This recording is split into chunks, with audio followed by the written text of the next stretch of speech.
أعوذ بالله من الشيطان الرجيم. بسم الله الرحمن الرحيم.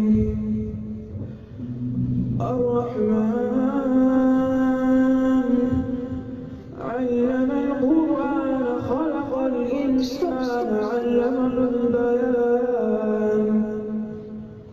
الشمس والقمر بحسبان والنجم والشجر يسجدان والسماء رفعها ووضع الميزان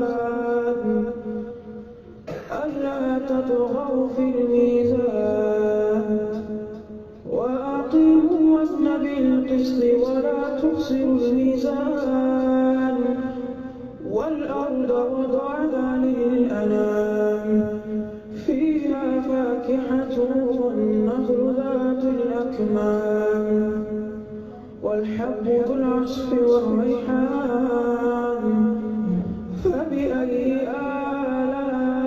آلاء ربكما تكذبان خلق الإنسان من صلصال كالفخار وخلق الجان من مارج من نار فبأي آلاء ربكما